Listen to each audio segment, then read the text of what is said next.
এই দুইটি উপকরণ মিশিয়ে লিচু সংরক্ষণ করুন। লিচুর কালার ঠিক থাকবে, লিচু সতেজ ও টাটকা থাকবে।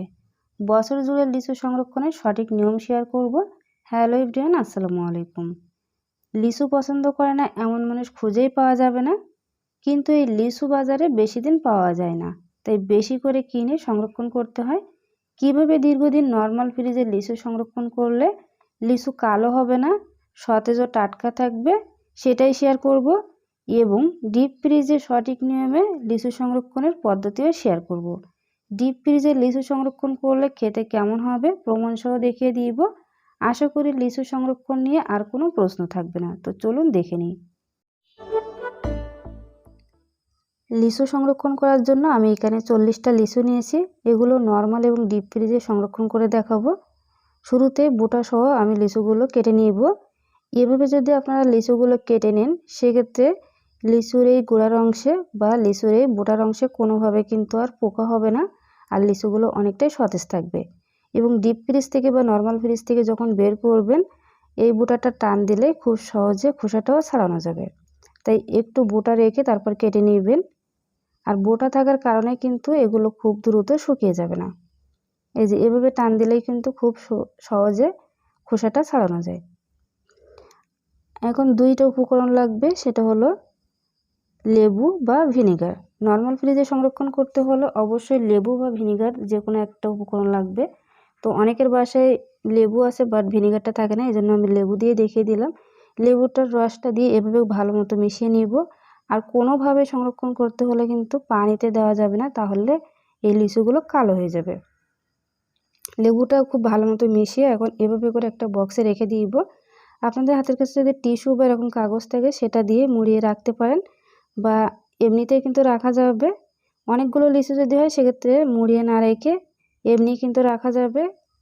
কিছু লিচু দিয়ে তার উপরে একটা টিস্যু বা কাগজ দিয়ে তার উপরে আবারও লিচু দিয়ে এভাবে করে কাগজ দিয়ে রাখতে পারেন, বা আমার মতো এভাবে কিন্তু মুড়িয়ে রাখতে পারেন টিস্যু বা কাগজে।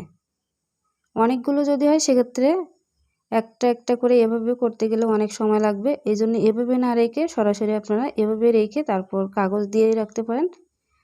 হাতের কাছে যদি এরকম জিপলক ব্যাগ থাকে জিপলক ব্যাগের ভিতরে রাখতে পারেন, আর যদি না থাকে শপিং ব্যাগের ভিতরে রেখে আপনারা একটা পলিথিনের ভিতরে রাখতে পারেন। আর জিপলক ব্যাগের ভিতরে যদি রাখেন বা পলিথিনে রাখেন, অবশ্যই কিন্তু বাতাসটা ভিতর থেকে বের করে নিতে হবে। এভাবে রাখলে সতেজ ও টাটকা থাকবে 20 থেকে 25 দিন নর্মাল ফ্রিজে। এখন দেখিয়ে দিব ডিপ ফ্রিজে কীভাবে সংরক্ষণ করবেন। আমাদের লাগবে লবণ এবং লাগবে লেবু বা ভিনেগার। এই যে আমি এখানে ভিনেগার নিয়েছি, সাথে লেবুটা কিন্তু অলরেডি মিশিয়ে নিয়েছি। তো যাদের হাতের কাছে ভিনেগার নেই তারা কিন্তু লেবু দিয়ে খুব ভালো মতো মিশিয়ে নিতে পারেন। আমি লেবু এবং লবণ দিয়ে ভালো মতো মিশিয়ে নিয়েছি। লবণ দিলে কিন্তু প্রিজারভেটিভের কাজ করবে, এবং লেবু দেওয়ার কারণে কালারটা অনেক সুন্দর থাকবে, কোনো রকম কালারটা নষ্ট হবে না। আর যেভাবে আপনারা সংরক্ষণ করেন না কেন, কোনোভাবে কিন্তু পানি লাগানো যাবে না, তাহলে এগুলো কালো হয়ে যাবে। এখন এভাবে একটা বক্সে করে উপরে একটা টিস্যু বা কাগজ দিয়ে রেখে দিতে পারেন, বা মুড়িয়ে মুড়িয়ে কিন্তু রাখতে পারেন একটা একটা করে, সেক্ষেত্রে একটু সময় লাগবে, বাট ওইভাবে রাখলে কিন্তু বরফটা একটু কম জমবে। তো এগুলো আমি এভাবে করে রেখে দিব ডিপ ফ্রিজে, দুইটা বক্সে করে রেখে দিলাম।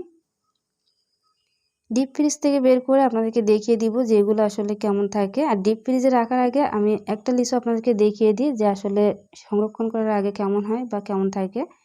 এই লিচুটা খেতে যতটা মজার বা স্বাদ লাগে, ডিপ ফ্রিজে রাখার পরে কিন্তু খুব একটা স্বাদ লাগে না, আমি বলেই দিলাম। গন্ধ ঠিক থাকবে, কালারও ঠিক থাকবে, কিন্তু এইটা খেতে আগের মতো অতটা মজা হয় না। তাই এই লিচু দিয়ে আপনারা কী করবেন, চাইলে জুস বা শরবত তৈরি করতে পারেন বা পুডিং তৈরি করতে পারেন, সেক্ষেত্রে কিন্তু খেতে অনেক বেশি মজা লাগবে। তবে এগুলোকে এমনি স্বাভাবিকভাবে খেতে খুব বেশি একটা মজা হয় না। তো ডিপ ফ্রিজ থেকে আমি কিছুটা বের করে নিয়ে আসলাম। আমি এগুলোকে ঈদের আগে সংরক্ষণ করেছি, আর ঈদের পরে এসে আপনাদেরকে দেখাচ্ছি। তো পানিতে দেওয়ার পরে 1 মিনিট মতো রাখতে হবে, তারপর খোসাটা ছাড়িয়ে নিলে হবে। আর পানিতে দেওয়ার পরে কালারটা কিন্তু একদমই চেঞ্জ হয় না, আগের কালারই আছে।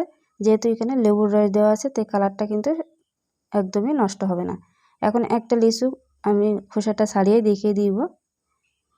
দেখুন আগের মতোই দেখতে আছে, বাট স্বাদটা একটু নষ্ট হয় এই ডিপ ফ্রিজে রাখার ফলে।